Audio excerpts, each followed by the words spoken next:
حضرت حسن بصری رضی اللہ تعالی عنہ رو رہے تھے اور کسی نے پوچھا کہ آپ رو کیوں رہے ہیں؟ فرمایا کہ مجھے اللہ کی بے نیازی سے ڈر لگتا ہے، وہ اگر جہنم میں ڈال دے تو اسے کون پوچھنے والا ہے۔ اللہ اکبر۔ تو نیکی کرنے کے باوجود بھی ڈرتا رہے اور اس کی رحمتوں کے لیے ملتجی رہے کہ مالک تیری رحمت سے ہی کرم نوازی ہوگی اور میں راہی جنت ہوں گا۔ عدل کریں تے تھر تھر کمبن اچیاں شانہ والے، فضل کریں تے بخشے جاون میں ورگے منہ کالے۔ تو اس کے فضل سے ہی بات بنتی ہے۔ تو فرمایا مگر اصحاب یمین فی جنات، وہ باغوں میں ہوں گے، یتساءلون عن المجرمین، وہ مجرموں سے سوال کر رہے ہوں گے۔ یہ جنت کے اونچے مقام پہ ہوں گے اور ایسے مقام سے ان کو جہنم دکھائی دے رہی ہوگی۔ اللہ ان کے قوا اور ان کی صلاحیتوں کو جنت میں فزوں تر کر دے گا۔ مقربین بارگاہ کی صلاحیتیں باقی لوگوں کی نسبت اللہ فزوں تر فرما دیتا ہے۔ آپ نے قرآن مجید میں یہ بارہا پڑھا کہ حضرت سلیمان علیہ السلام نے کتنے میل دور سے چیونٹی کی آواز کو سنا بھی اور اس کے مفہوم کو جو وہ کہہ رہی تھی سمجھا بھی۔ تو یہ صلاحیت ان کو عطا کی گئی۔ اللہ اکبر۔ تو اس طرح جنت کے اندر اہل جنت مجرمین کو دیکھ رہے ہوں گے جو جہنم کی آگ میں جل رہے ہوں گے، اور ان سے سوال کریں گے، باقاعدہ ان سے بات کریں گے اور پوچھیں گے ان کو کیا ما سلککم فی سقر، وہ انہیں کہیں گے کہ تم جہنم میں کیسے آئے؟ قالوا لم نک من المصلین، وہ کہیں گے ہم نماز نہیں پڑھتے تھے، نماز نہ پڑھنے کا سبب ہوا کہ آج ہم جہنم کا ایندھن بنے ہیں۔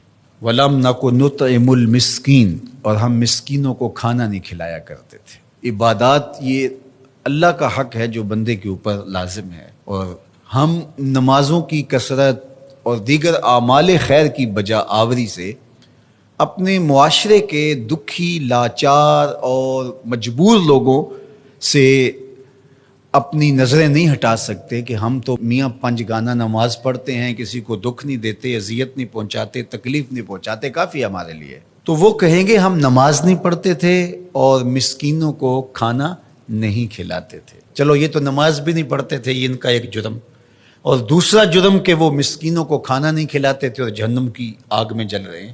اور اگر کوئی نماز پڑھتا ہو لیکن مسکینوں کو کھانا نہیں کھلاتا، اچھا وہ اگر یہ کہے کہ میں کھانا اس لیے نہیں کھلاتا کہ میرے پاس مالی استطاعت نہیں ہے کہ میں کسی کی ضرورت کو پورا کر سکوں، لہٰذا میں بری ہوں۔ لیکن قرآن نے اس سے بھی آگے کی بات کی، جو شخص مالی طور پہ مستحکم نہیں ہے لیکن اللہ نے اس کو زبان دی ہے، اللہ نے اس کو اثر و رسوخ دیا ہے، وہ کسی کو ترغیب دے کر کے کسی دکھی کی ضرورت کو پورا کروا سکتا ہے، اور وہ کہے کہ جناب میری یہ ذمہ داری میں شامل نہیں ہے، تو قرآن نے اس کی بھی مذمت کی۔ وَلَا يَحُضُّ عَلَىٰ طَعَامِ الْمِسْكِينِ، فرمایا کہ یہ مسکینوں کو کھانا کھلانے کی ترغیب نہیں دیتا۔ اس کو چاہیے تھا کہ وہ امراء کو اس کی ترغیب دیتا اور غرباء کی طرف ان کو متوجہ کرتا، تو اس کا یہ عمل بھی صدقہ قرار پاتا اور اس کا یہ عمل بھی اللہ کی رضا کا سبب اور ذریعہ ہوتا، اور وہ کہتا ٹھیک ہے یہ تڑپتے رہے، میں کیا کر سکتا ہوں، اور میں ان کے لیے کسی کو ترغیب ہی کیوں دوں۔ تو اس کی بھی مذمت کی گئی، اور ایسے نمازیوں کو کہا کہ وہ اپنی نمازیں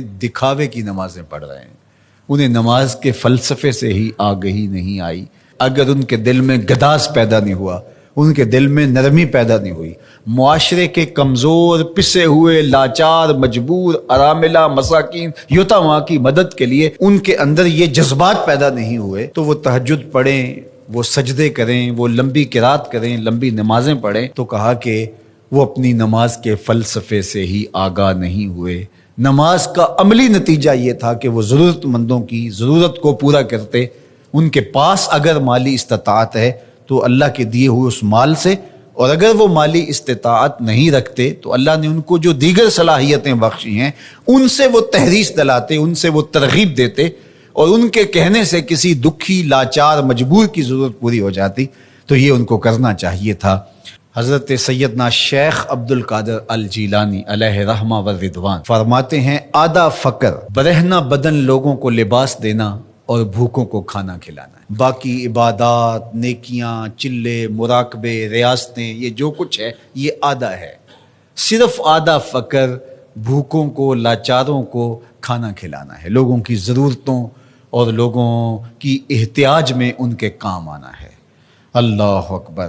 تو درویشی، تصوف، فقر، اس کا آدھا حصہ مخلوق خدا کے ساتھ نرم دلی سے پیش آنا اور ان کی ضروریات کی تکمیل کرنا۔